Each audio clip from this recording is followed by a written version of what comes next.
Who are you? It's a question that seems simple on the surface, but the more you dig into it, the more complex it becomes. Are you your body, your memories, your relationships, your achievements? While all of these elements contribute to your sense of self, there's something more fundamental at work, something that's happening right now as you hear these words. You're thinking, and in that very act of thinking, you're both discovering and creating who you are. Every thought that crosses your mind is like a brushstroke on the canvas of your identity. The way you interpret events, the stories you tell yourself, the beliefs you hold, the fears you entertain, the dreams you nurture. All of these mental activities aren't just passive reflections of who you are. They're active forces that shape, mold, and continuously reconstruct your sense of self. René Descartes, the 17th century French philosopher, gave us one of the most famous philosophical statements in history. Cogito ergo sum. I think, therefore I am. While this might seem like a simple observation, it's actually a profound insight into the nature of human existence and identity. Descartes wasn't just making a casual remark about thinking. He was identifying the one thing we can know with absolute certainty about ourselves, that we exist as thinking beings. But what does this mean for you, living in the 21st century? How do your daily thoughts, your inner monologue, your mental habits, and your patterns of thinking actually shape who you are? The answer is more complex and fascinating than you might imagine. Your thoughts don't just reflect your identity, they actively create it, moment by moment, day by day.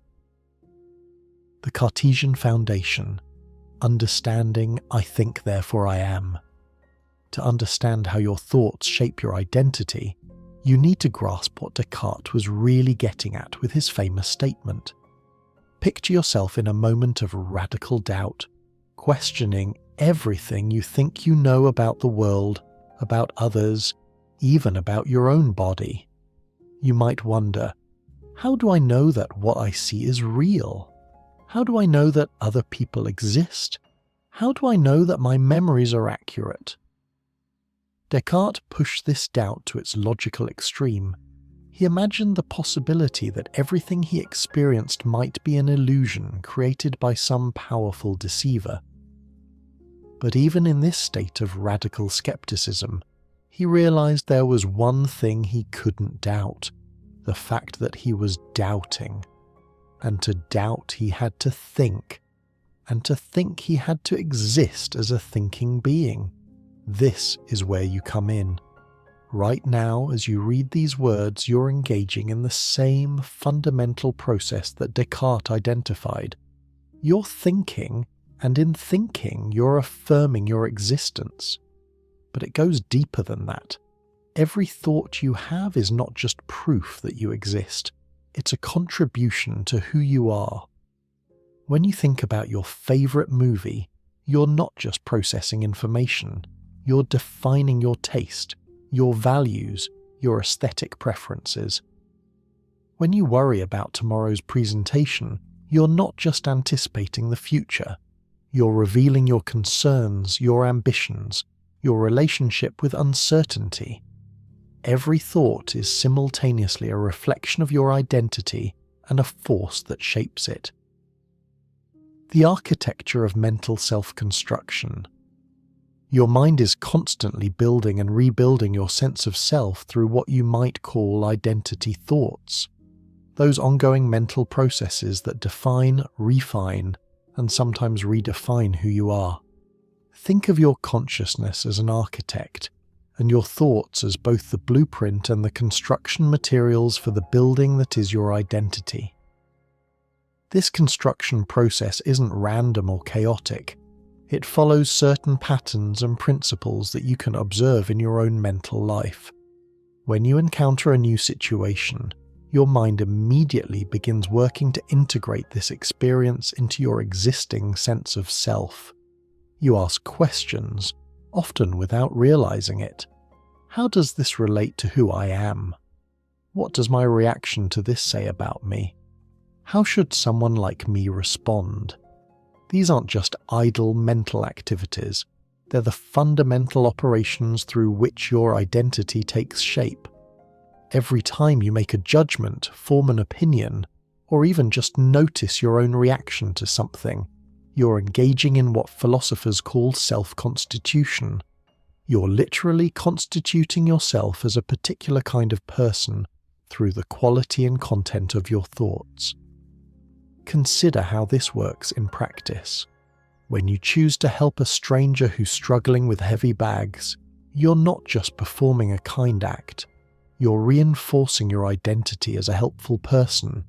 The thought, "I'm the kind of person who helps others," becomes part of your self-concept. Conversely, when you walk past someone in need because you're running late, you might think, "I'm too busy," or "someone else will help," and these thoughts too become part of how you understand yourself. The fascinating thing is that these identity-shaping thoughts often happen so quickly and automatically that you barely notice them. Your mind is constantly interpreting, evaluating, and categorizing your experiences in ways that either confirm or challenge your existing sense of self. This is why Descartes' insight is so profound, not just because thinking proves existence, but because thinking continuously shapes the nature of that existence. The stories you tell yourself. One of the most powerful ways your thoughts shape your identity is through the stories you tell yourself about who you are. These aren't necessarily dramatic narratives. They're often simple, everyday interpretations of events that gradually build into larger themes about your character and capabilities. Let's say you're learning to play guitar. After struggling with a difficult chord progression, you might think one of several things. "I'm just not musical. This takes time, but I can get it." Or, "I need to practice more efficiently." Each of these thoughts represents a different story about who you are and what you're capable of. The first creates an identity of limitation, the second suggests resilience, and the third implies strategic thinking and self-awareness. Over time, these micro-narratives accumulate into broader self-concepts. If you consistently tell yourself stories about your limitations, you develop an identity as someone who isn't good at various things. If you tell yourself stories about growth and learning, you develop an identity as someone who can adapt and improve. The remarkable thing is that these stories don't just describe your identity, they actually create it. This happens because your thoughts influence your actions, and your actions reinforce your thoughts. When you think "I'm not musical," you're less likely to practice regularly, which means you're less likely to improve, which confirms your original thought. It's a self-fulfilling prophecy that begins in your mind. Conversely, when you think "I can learn this," you're more likely to persist through difficulties, which leads to improvement, which reinforces your belief in your ability to learn. The stories you tell yourself also shape how you interpret events. If you see yourself as unlucky, you'll focus on the things that go wrong and downplay the things that go right. If you see yourself as resilient, you'll interpret setbacks as temporary challenges rather than permanent failures. Your identity becomes a lens through which you view the world, and that lens is constructed primarily through your patterns of thinking. The role of self-talk in identity formation.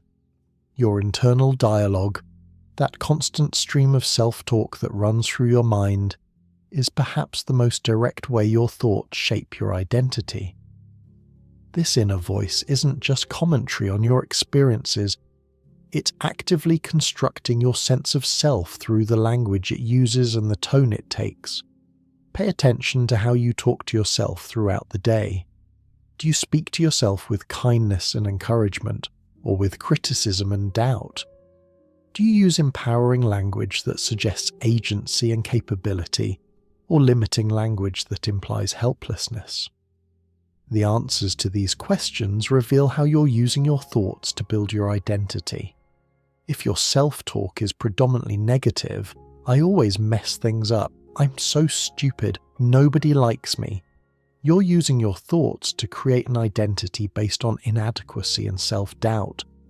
This isn't just having negative thoughts. It's actively constructing a negative self-image through repetitive mental patterns.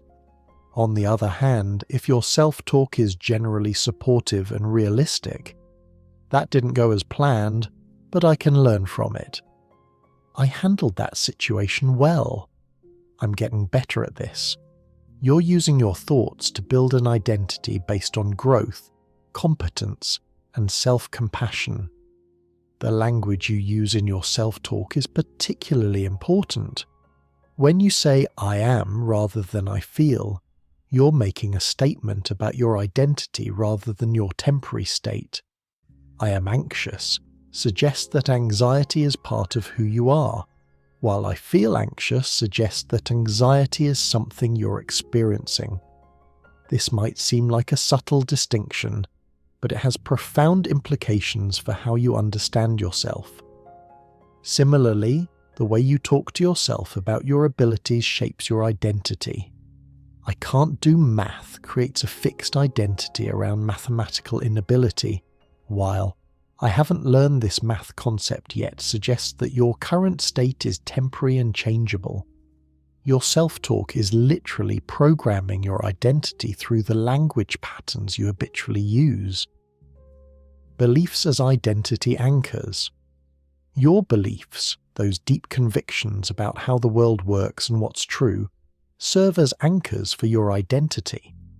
These aren't just intellectual positions you hold, they're fundamental aspects of who you are that influence how you think, feel, and act in countless situations. Consider your beliefs about human nature. If you believe that people are fundamentally good, this belief shapes your identity as someone who sees the best in others, approaches relationships with trust, and interprets ambiguous behavior charitably. If you believe that people are primarily self-interested, this belief shapes your identity as someone who's realistic about human motivations, approaches relationships with appropriate caution, and prepares for disappointment. Neither belief is necessarily right or wrong, but each creates a different version of you. Your beliefs about human nature influence not just how you see others, but how you see yourself and how you move through the world. They shape your identity by providing a framework for interpreting experience and making decisions. Your beliefs about your own capabilities work the same way. If you believe you're someone who can learn new skills, this belief shapes your identity as a growth-oriented person who takes on challenges and persists through difficulties.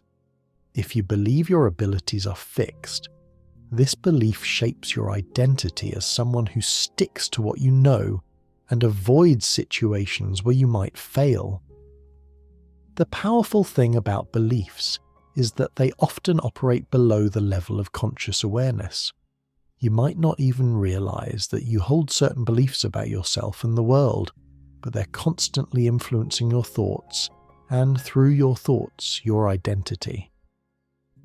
Becoming aware of your beliefs, really examining what you take to be true, is one of the most powerful ways to understand how your thoughts are shaping who you are. The power of mental habits. Just as you have physical habits that shape your body, you have mental habits that shape your identity. These are the recurring patterns of thinking that you engage in automatically, often without conscious awareness. They're so fundamental to who you are that you might not even recognize them as habits. They just seem like how you think. Some mental habits are obviously identity shaping. If you have a habit of automatically looking for what could go wrong in any situation, This creates an identity as a cautious, perhaps pessimistic person. If you have a habit of looking for opportunities and possibilities, this creates an identity as an optimistic, perhaps risk-taking person. Other mental habits are more subtle but equally powerful. Do you have a habit of comparing yourself to others? This shapes your identity as someone whose worth is relative rather than intrinsic. Do you have a habit of focusing on what you're grateful for? This shapes your identity as someone who appreciates what they have rather than always wanting more. The challenge with mental habits is that they often feel like just how things are, rather than choices you're making. But they are choices, even if they're unconscious ones. Every time you engage in a particular pattern of thinking, you're strengthening that mental pathway and making it more likely that you'll think that way in the future. Over time, these patterns become so automatic that they feel like essential parts of your personality. This is both challenging and encouraging. It's challenging because it means you might be unconsciously shaping your identity in ways that don't serve you. But it's encouraging because it means you have more control over who you become than you might think. By becoming aware of your mental habits and consciously choosing to strengthen some while weakening others, you can actively participate in shaping your identity. Emotional thinking and identity. Your emotions aren't separate from your thoughts. They're intimately connected to them. The way you think about your emotions and the way your emotions influence your thinking plays a crucial role in shaping your identity. This emotional dimension of thinking adds depth and complexity to how you understand yourself. When you experience a strong emotion, you don't just feel it, you think about it. You interpret what it means, evaluate whether it's appropriate, and decide how to respond to it. These thoughts about your emotions become part of your identity. If you consistently think of yourself as someone who can't control their temper, this becomes part of who you are. If you think of yourself as someone who feels things deeply but manages emotions well, this becomes a different part of your identity. Your thoughts also influence which emotions you're likely to experience. If you tend to think catastrophic thoughts, imagining worst-case scenarios and focusing on what could go wrong, you'll experience more anxiety and fear. If you tend to think appreciative thoughts, noticing what's going well and feeling grateful for positive experiences, you'll experience more contentment and joy. Over time, these patterns of emotional thinking create what you might call your emotional identity. You come to see yourself as an anxious person or a calm person, an angry person or a patient person, a sad person or a happy person. But these identities aren't fixed traits. They're the result of ongoing patterns of thinking about yourself and your experiences. This is important because it means you have more influence over your emotional life than you might believe. By changing how you think about your emotions and the situations that trigger them, you can gradually shift your emotional identity. This doesn't mean forcing yourself to feel differently, but rather approaching your emotional life with different thoughts and assumptions. The social dimension of thought and identity. While much of identity formation happens in the privacy of your own mind, your thoughts about yourself are deeply influenced by your social environment. The way you think about yourself is shaped by how you think others see you, what you believe others expect from you, and how you want to be perceived by different people in your life. This social dimension of thinking creates layers of identity that can sometimes conflict with each other. You might think of yourself one way when you're with your family, another way when you're with your friends, and yet another way when you're at work. Each of these social contexts activates different patterns of thinking about yourself, and each contributes to your overall sense of identity. The thoughts you have about your roles and relationships are particularly powerful in shaping who you are. When you think of yourself as a good friend, a reliable employee, or a caring parent, these thoughts become part of your identity. They influence how you behave in these roles, which in turn reinforces your thoughts about yourself in these contexts. But social thinking can also create identity conflicts. You might think of yourself as honest in general, but find yourself thinking differently about honesty when it comes to sparing someone's feelings. You might see yourself as independent, but think of yourself as needy in certain relationships. These conflicts aren't necessarily problems, they're part of the complexity of human identity. The key is to recognize that your thoughts about yourself in social contexts are just that, thoughts. They're interpretations of your behavior and relationships, not fixed truths about who you are. By becoming more aware of how your social environment influences your self-thinking, you can make more conscious choices about which aspects of your social identity you want to strengthen and which you want to modify. The future self and aspirational thinking. One of the most powerful ways your current thoughts shape your identity is through how you think about your future self, the person you imagine becoming, the goals you set, the dreams you entertain. All of these thoughts about your potential future create a kind of gravitational pull on your present identity. When you think about who you want to become, you're not just daydreaming, you're actively shaping who you are today.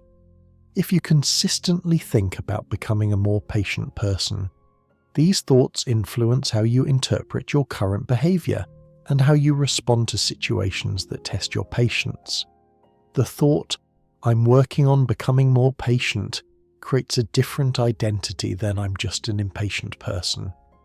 This aspirational thinking works because it gives your current actions meaning within a larger narrative of growth and change.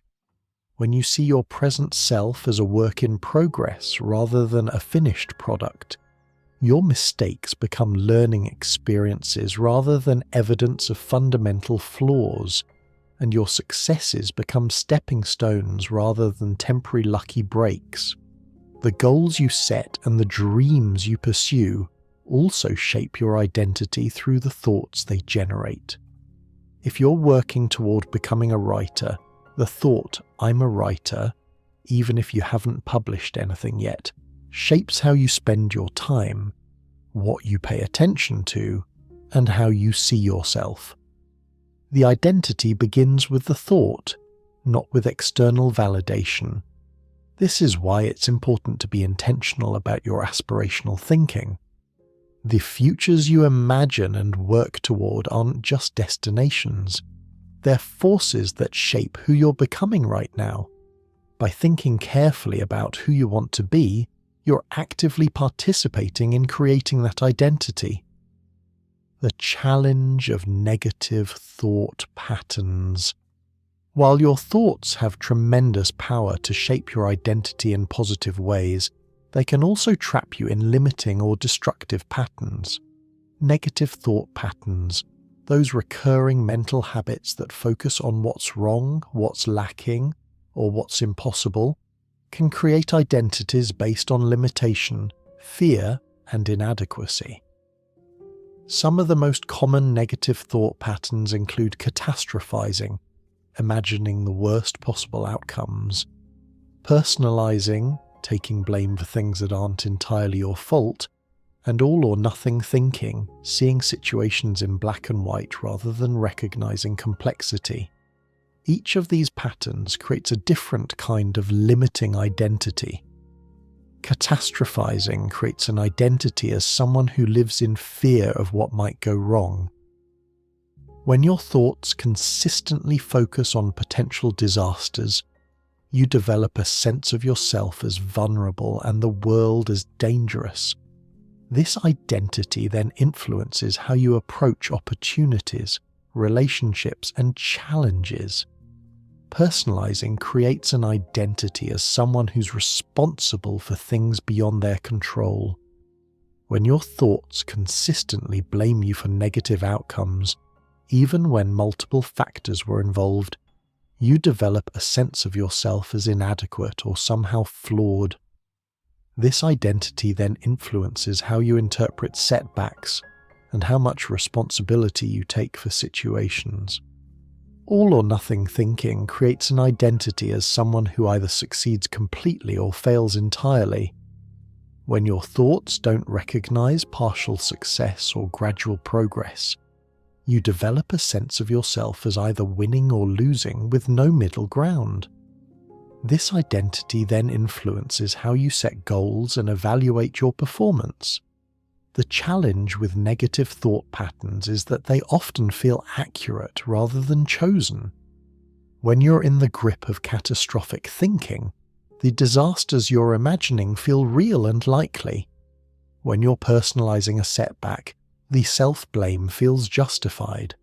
When you're thinking in all or nothing terms, the situation really does seem black and white. But these patterns are choices, even if they don't feel like choices. They're mental habits that you've developed over time, often for understandable reasons. Recognizing them as patterns rather than truths is the first step toward changing them, and, through changing them, changing the aspects of your identity they create. The practice of conscious identity creation. Understanding how your thoughts shape your identity is just the beginning. The real power comes in learning to consciously participate in this process, to become an active creator of your own identity, rather than a passive recipient of whatever thoughts happen to arise. This doesn't mean trying to control every thought that enters your mind, which would be both impossible and counterproductive. Instead, it means developing awareness of your thought patterns and making conscious choices about which patterns you want to strengthen and which you want to weaken.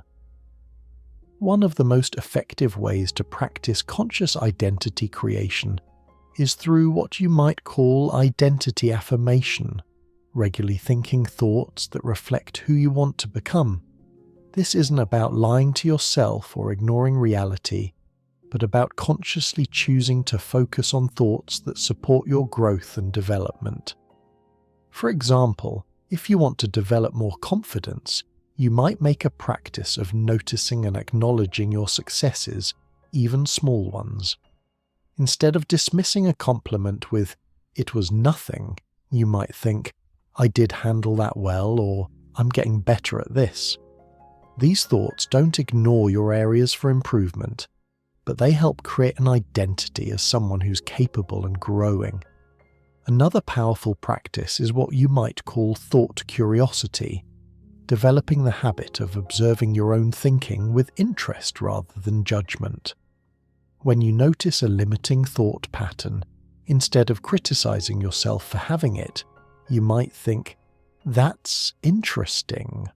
I notice I'm catastrophizing again," or "There's that perfectionist thinking." This kind of curious awareness creates space between you and your thoughts, which is essential for conscious identity creation. You can also practice perspective flexibility, consciously looking for different ways to think about situations and yourself. When you catch yourself thinking, "I always mess things up," you might ask, "Is that really true? What are some times when I handled things well?" This isn't about forcing positive thinking, but about expanding your perspective to include a fuller picture of who you are. The integration of thought and action. While your thoughts have tremendous power to shape your identity, they work most effectively when they're integrated with action. Thoughts alone can begin the process of identity change, but lasting transformation happens when your thoughts and actions support each other. This integration works in both directions. Your thoughts influence your actions, and your actions influence your thoughts. When you think of yourself as a generous person, you're more likely to act generously. When you act generously, you're more likely to think of yourself as a generous person. This creates a positive feedback loop that strengthens the identity you're building. The key is to start where you can and let the integration develop naturally. Sometimes it's easier to begin with changing your thoughts and let the actions follow. Other times it's easier to begin with changing your actions and let the thoughts follow. Either approach can work as long as you're aware of the connection between thinking and acting.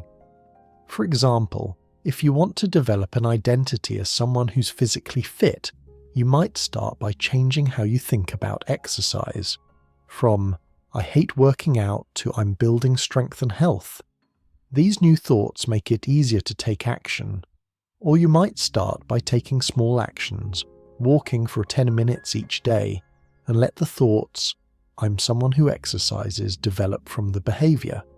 The most powerful identity changes happen when thoughts and actions reinforce each other over time.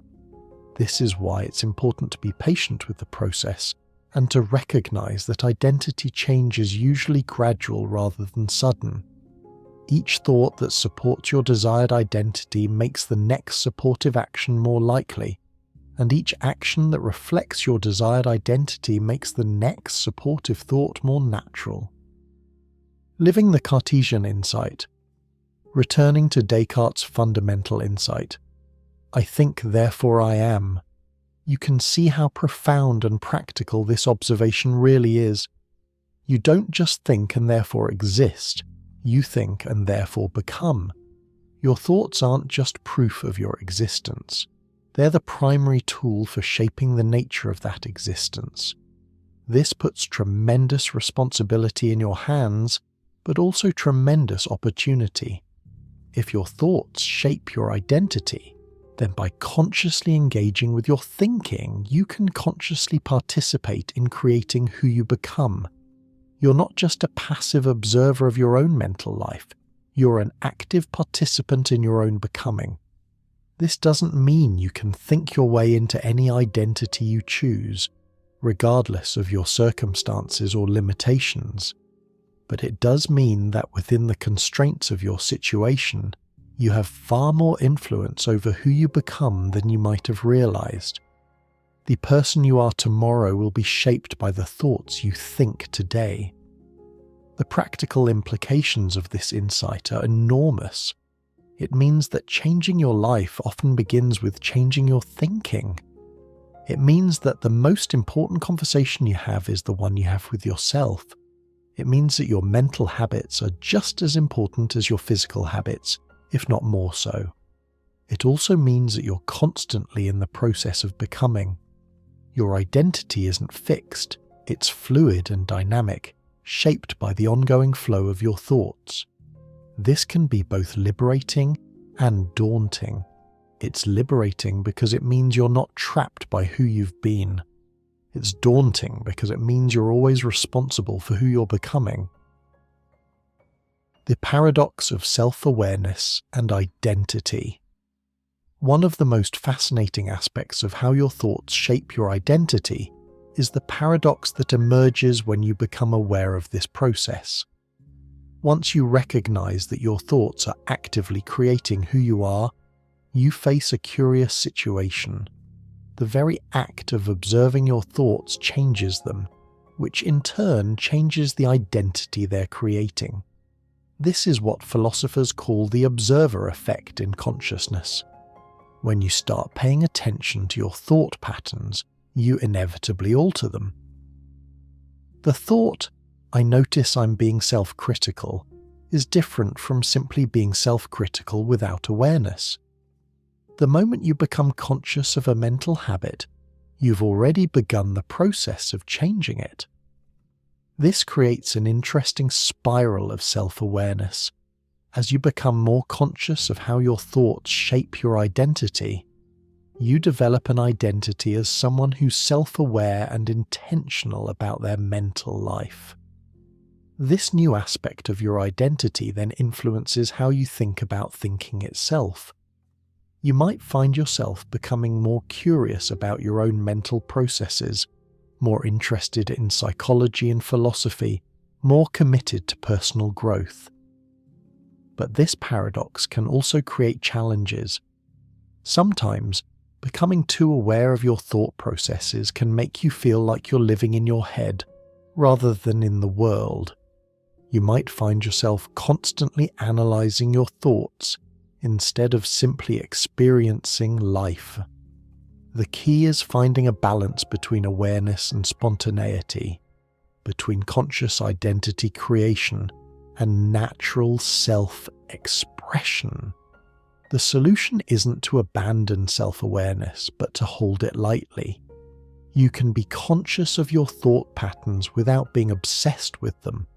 You can participate in shaping your identity without constantly micromanaging every mental process. The goal is to be aware enough to make conscious choices about your mental habits, while still allowing room for spontaneity and natural development. The collective dimension of individual thinking. While identity feels deeply personal, your thoughts about yourself are inevitably influenced by the collective ideas, values, and assumptions of your culture and historical moment. The way you think about identity itself, what it means to be an individual, what constitutes personal growth, what makes someone successful or fulfilled, is shaped by the intellectual and cultural context you live in. This collective dimension of thinking means that even your most private thoughts about yourself are in some sense social thoughts. The categories you use to understand yourself, the goals you set, the problems you worry about, all of these are influenced by the shared ideas of your time and place. For example, the very idea that you can consciously shape your identity through your thoughts is relatively recent in human history. For most of human existence, identity was largely determined by birth, family, community, and social role. The notion that you could become whoever you choose to be through mental effort and self-reflection is a product of modern individualistic culture. This doesn't mean your identity is entirely determined by social forces, but it does mean that the thoughts you use to create your identity are themselves shaped by collective influences. You're not creating yourself in a vacuum. You're creating yourself within a particular context of ideas and possibilities. Recognizing this collective dimension can be both humbling and empowering. It's humbling because it reminds you that even your most personal thoughts are influenced by forces beyond your individual control. But it's also empowering because it helps you understand that changing your thoughts isn't just about individual willpower. It's also about engaging with ideas, perspectives, and possibilities that might be different from the ones you've been exposed to. This is why reading, learning, traveling, and exposing yourself to different ways of thinking can be so powerful for identity development. These activities don't just give you new information, they give you new ways of thinking about yourself and new possibilities for who you might become. The temporal dimension of identity. Thinking. Your thoughts about your identity don't just exist in the present moment. They're constantly moving between past, present, and future. The way you remember your past self, understand your present self, and imagine your future self all contribute to your overall sense of identity. This temporal dimension of identity thinking adds another layer of complexity to how your thoughts shape who you are. Your thoughts about your past self are particularly powerful because they create what psychologists call your autobiographical narrative, the story you tell about how you became who you are. This isn't just a neutral recounting of events, it's an active interpretation that shapes your present identity. When you think about your childhood, you're not just remembering what happened, You're selecting which memories to focus on, deciding what they mean, and determining how they connect to who you are now. If you focus on memories of overcoming challenges, you're creating an identity as someone who's resilient and capable of growth. If you focus on memories of being hurt or disappointed, you're creating an identity as someone who's been shaped by pain and struggle. The interesting thing is that you have some choice in how you remember and interpret your past. While you can't change what happened, you can change what you make it mean. This doesn't mean rewriting history or denying difficult experiences, but it does mean recognizing that your past doesn't have to define your present unless you choose to let it. Your thoughts about your future self work differently but are equally important. When you imagine who you might become, you're not just daydreaming, you're creating a kind of psychological gravity that pulls your present self in particular directions. The future selves you can envision become the future selves you can potentially become. This is why hope and imagination are so crucial for identity development.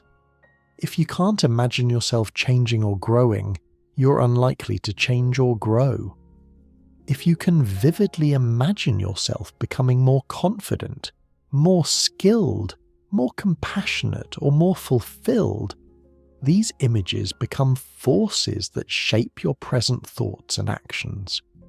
The challenge is that your ability to imagine future selves is often limited by your current self-concept. If you see yourself as fundamentally anxious, it's hard to imagine yourself as calm. If you see yourself as socially awkward, it's hard to imagine yourself as socially confident. This is where the temporal dimension of identity thinking becomes both a constraint and an opportunity. The constraint is that your past and present thoughts about yourself can limit your ability to imagine different future selves. But the opportunity is that by consciously expanding your vision of what's possible for your future self, you can begin to change your present thoughts and, through them, your present identity. The embodied nature of identity thinking. While this essay has focused primarily on the mental aspects of identity formation, it's important to recognize that your thoughts about yourself are deeply connected to your physical experience. Your identity isn't just created in your mind, it's created through the interaction between your thoughts and your embodied experience in the world. Your physical sensations, your health, your energy levels, your posture, your breathing, all of these bodily experiences influence your thoughts about yourself, which in turn shape your identity. When you're feeling physically strong and energetic, you're more likely to think confident thoughts about yourself. When you're feeling tired or unwell, you're more likely to think limiting thoughts about your capabilities. This embodied dimension of thinking means that taking care of your physical health isn't just about your body, it's also about your identity. Exercise, good nutrition, adequate sleep, and stress management all contribute to the quality of your thinking, which in turn shapes who you become. But the relationship between body and identity thinking goes deeper than just feeling physically good or bad. Your posture, for example, influences your thoughts about your own power and confidence. Standing tall with your shoulders back doesn't just make you look more confident, it actually makes you think more confident thoughts about yourself. Similarly, your breathing patterns influence your emotional state, which influences your thoughts about yourself and your capabilities. Deep, slow breathing tends to create thoughts associated with calm and confidence, while shallow, rapid breathing tends to create thoughts associated with anxiety and limitation. This embodied aspect of identity thinking suggests that changing your identity isn't just a mental process. It's a whole person process that involves your body as well as your mind. Practices like yoga, martial arts, dance, or even just regular walking can be powerful tools for identity development because they integrate physical and mental experiences in ways that support positive thinking patterns. The key insight is that your thoughts about yourself don't exist in isolation from your physical experience. They emerge from the ongoing interaction between your mind and body, between your internal mental processes and your external physical engagement with the world. This means that changing your identity often involves changing not just how you think, but how you inhabit your body and move through space. The creative dimension of identity thinking. One of the most underappreciated aspects of how your thoughts shape your identity is the creative dimension of this process. Creating an identity isn't just about choosing from pre-existing options. It's about actively imagining and bringing into being new possibilities for who you can become.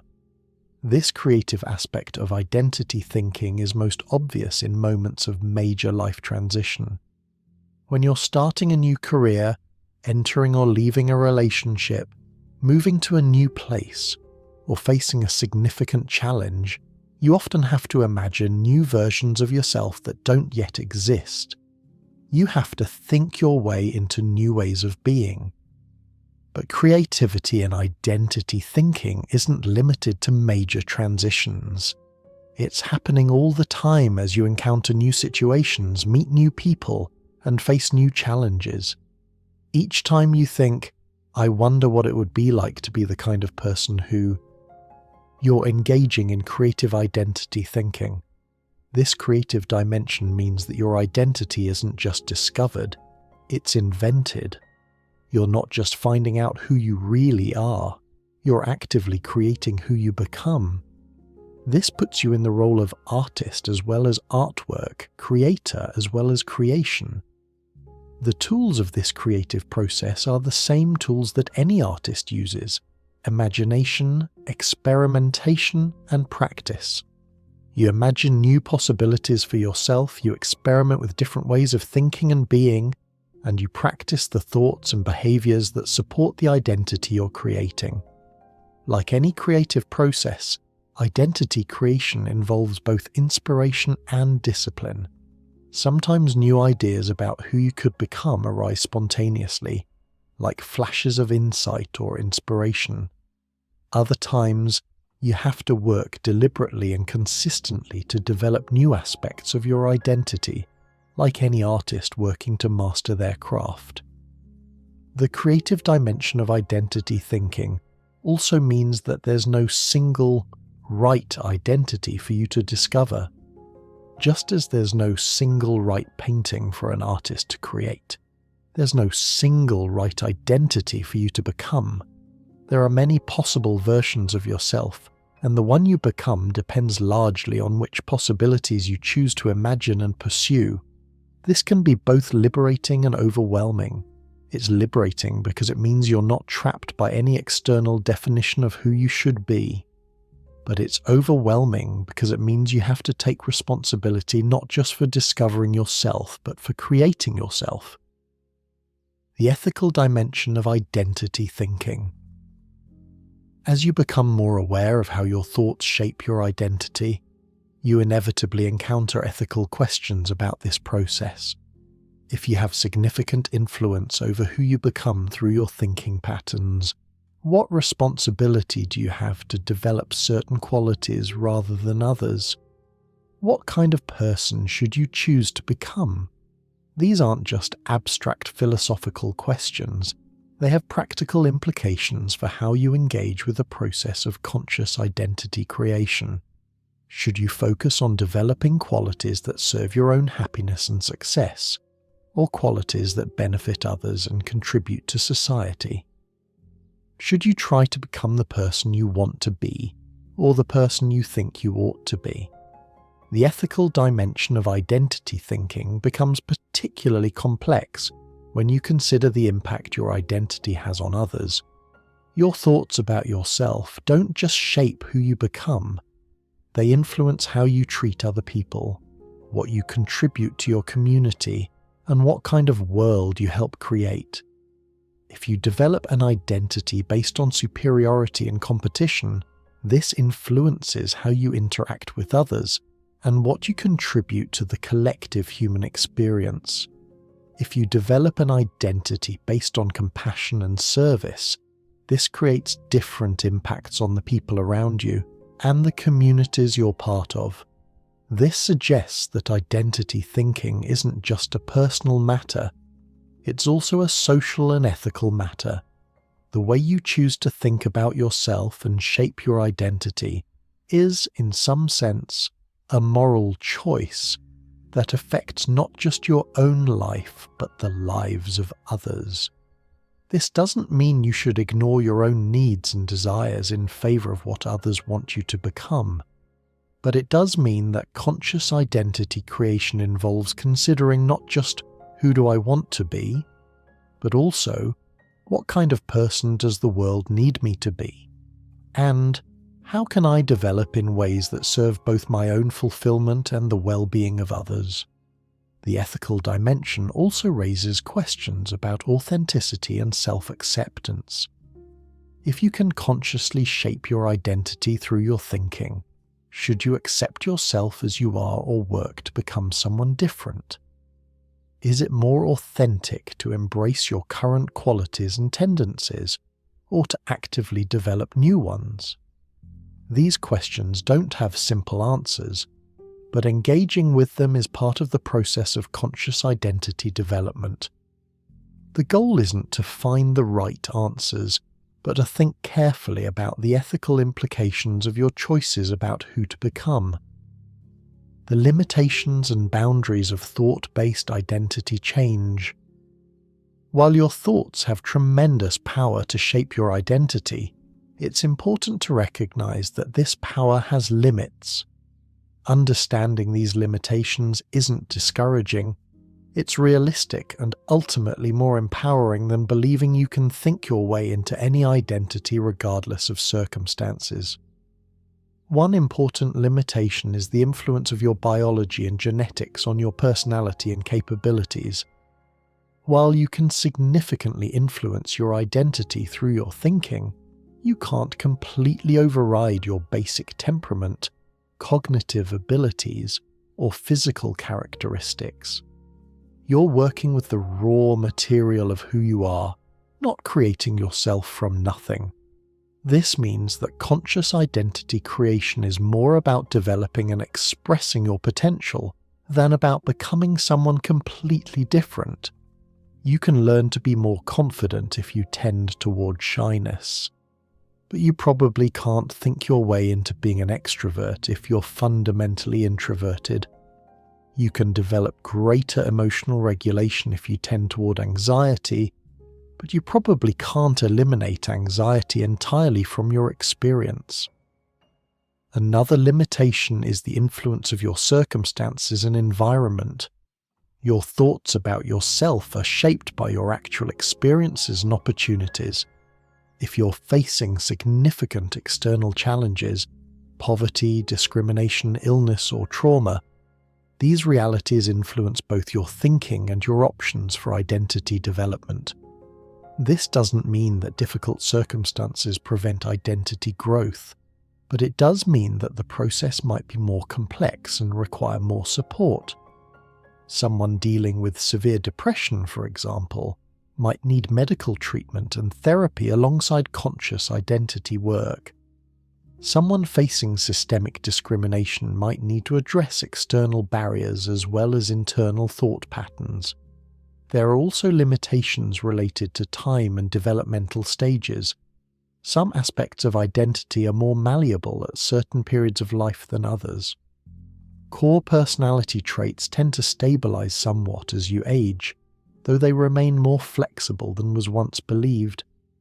Major identity changes often require sustained effort over months or years rather than quick mental shifts.